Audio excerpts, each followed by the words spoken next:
Inside the car, silence stretches thin between them, like a glass wall neither dares to break. Yoo Sejun softly said, "Are you still surprised? It seems like the kid wants to meet you soon." He offers a smile, gentle but unsure, like handing him a flower with shaking hands. Yoo Sejun said, "But I'm sure we will both get over it." After pauses he said, "The doctor said you should eat well. Why don't we celebrate tonight? What do you want to eat?" Seo issued barely above a whisper, "No need. I don't want anything." He opens the door and steps out. The cold hits him like a truth he didn't ask for. Sejun follows him. Yoo Sejun said, "Wait, Seo Isul." He catches his hand, it's trembling, like a leaf caught in a storm.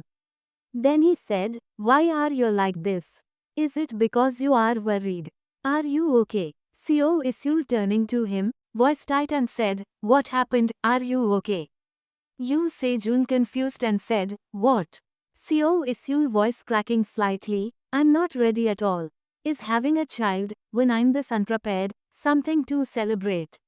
Yoo Sejun gently said, "You are not alone. I'm with you. So why are you afraid?"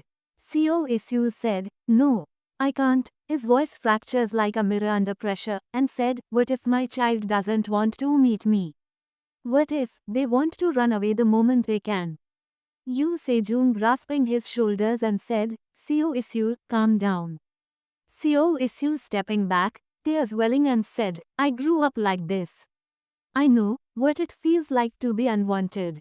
How can someone like me possibly make a child happy?" His voice is shaking. His past clings to him like smoke, thick and suffocating. Seo Isul through tears and said, "Child born to someone like me, someone who was never wanted to begin with, might be better off." Yoo Sejun softly said, "Seo Isul." He notices something, a trace of red on his sleeve. His face falls. Yoo Sejun horrified, "Really? Why did you do this? You hurt yourself." He steps closer, voice gentle now, like speaking to a wounded animal. Yoo Sejun said, "Let's go back. Treat your wounds. Rest for a while, please." Seo Isul barely audible, "What's the difference between me and my mother now?" The words hang in the air like fog, impossible to see through, but suffocating all the same. Seo Isul stepping away and said to Yoo Sejun, "Wait a minute. I just need some air. You go first." Yoo Sejun desperate, "Should we go together?" Seo Isul firmly said, "No. No need. I'm fine." He turns. But he doesn't move. He sits beside him on the curb and gently takes his hand again, this time not to hold his back, but to keep him from drifting too far. Yoo Sejun pleading, "Please, is it because you don't trust me?"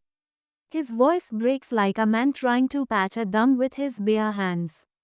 Yoo Sejun said, "If that's the case, I will try harder. I will be better. So please, Seo Isul." Seo Isul quietly, distant and said, "I just need time to think alone." He slips his hand from his. It's not rejection, it's retreat. The kind a wounded soul makes when it needs silence to heal.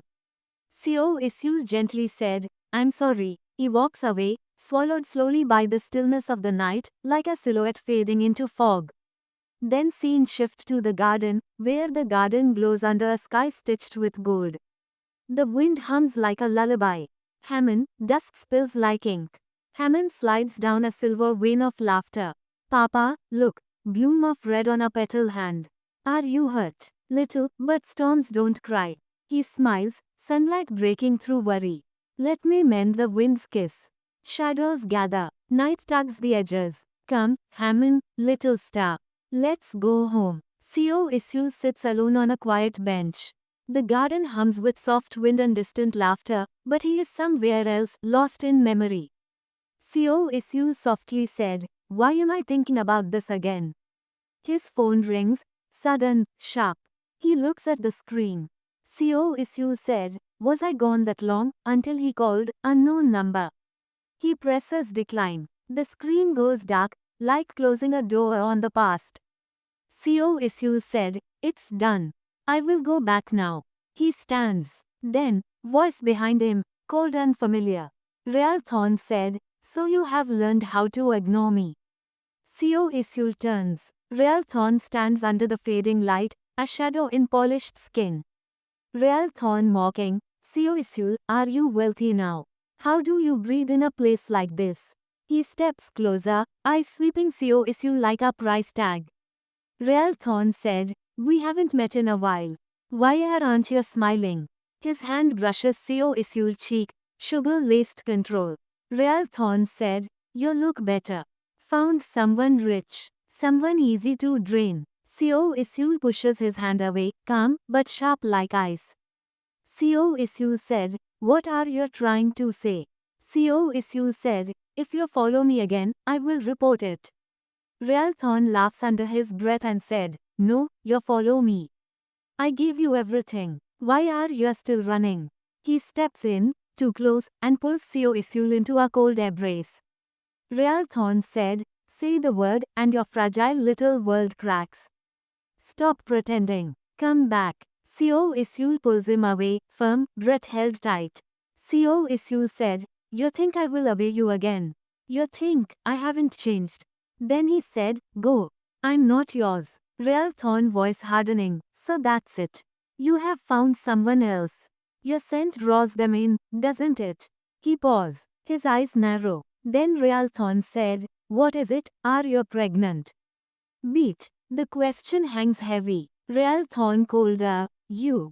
Omega who can't even carry. Is that why you're married? To hide it. Seo Isul said, it's not like that. Real Thorn said, if I knew, it would turn out like this. I would have made sure you never left. Seo Isul stands firm, his voice steady, like the edge of broken glass smoothed by rain. Seo Isul said, don't twist it. Even if I carried your child, I would never be with you. Then he said, I would rather vanish than let you decide my life. The wind moves again. Child's laugh echoes faintly through the trees, far, free, and untouched. Then we are shown flashback, where shadows hang heavy in a cold room. Real's father's voice cracks like a whip. Father said, do what Papa says. Is the leash too tight? Disappointment falls like a storm cloud. Father said, the stage is calm only if you play your part. But you stirred the winds instead. His eyes slice sharp. Then father said, lose control behind the curtain, and the net will snap shut. Younger brother watches, silent, steady flame. Father said, eldest shouldn't flicker weaker than the youngest. Learn from his steady light. Real Thorn snarls, quiet fire. Real Thorn said, you reckless flame. Coming back to the present, Real Thorn steps forward, eyes meeting fire. Real Thorn said, don't turn away. Stop burning me with your gaze. His voice drops, dark thunder. Then he said, go to hell. On the other side, Yoo Se-jun sat dramatically in the driver's seat, staring into the void like a man who just remembered he left his laundry in the machine 2 days ago.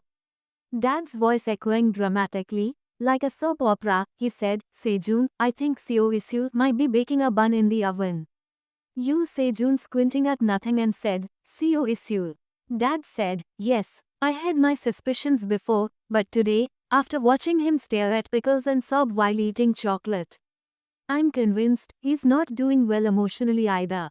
If he keeps spiraling, it's not just the bun that will be in trouble, he might forget the oven is even on. Yoo Se-jun bewildered and said, but he doesn't even look pregnant, he has just been burping and getting moody over breakfast cereal. Dad wisely said, and that, my son, is the ancient riddle of pregnancy.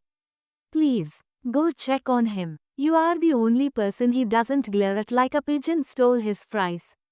Take care of him. Coming back to the present, Yoo Se-jun stared into the elevator's mirror, dramatically narrating his thought, like he was auditioning for a shampoo commercial. Yoo Se-jun said, I think you wanted to feel safe with me. But I'm just a clueless potato with eyebrow. I promised I would make him happy, and instead, I forgot how emotions work. He inhaled, like a man about to do yoga, but remembered he's late. Yoo Se-jun said, okay. No more pity party. It's time to apologize. Let's get this drama rolling. Yoo Se-jun stepped out, glancing around like someone who would misplaced his phone and his common sense. Yoo Se-jun said, Where did he go? Hopefully not to join a circus. Then he froze. Seo Isul was down the corridor, clearly in distress, while Ralthorn stood nearby, being his usual villainous self, complete with unnecessary sunglasses indoor. Yu Sejun gasping and said, why do the days suddenly feel like a dramatic filter was added to real life? He rushed over and dramatically shoulder bumped Ralthorn out of the way, like it was a live-action PowerPoint transition. Yu Sejun said, Seo Isul. Are you okay? Sorry I'm late. I had a moment with a vending machine. Ralthorn, laughing like a cartoon villain and said, is that all? You think a dramatic shoulder tap is enough? I have survived worse, like my aunt's meatloaf. Yu Sejun raising an eyebrow and said, are you okay? Like, mentally. Ralthorn mocking, why do you protect him? He's not going to become some VP puppet just because you threw a speech at me. Yu Sejun dramatically grabbed Rael's collar, but instead of action, he paused, then gave him a very intense lecture about ethics and boundaries. Rael looked mildly bored. Suddenly, Seo Isul clutching his belly and said, Sejun, my stomach hurts. Like, super hurts. Like I ate 3-day-old tacos. Seo Isul said, what if something happens to the tiny bean? Yu Sejun panicking, tiny bean. No, no, no, stay with me. We are going to the hospital. And then, Seo Isul dramatically fainted, in perfect drama style, complete with soft lighting. Ralthorn sighing like a tired cat and said, wow. Drama, romance, mystery. Can I go home now? No, okay. He tried to sneak away in slow motion, tiptoeing in obvious fashion. Just then, the police arrived like backup dancers at the end of a music video. Officer in sunglasses at night and said, sir, you have been accused of unnecessary dramatics and general chaos. If you don't have a lawyer, we will assume your plan to freestyle your way through court. Second officer calling in and said, ambulance needed. We have got one fainted man, one confused hero, and one man with sunglasses indoor.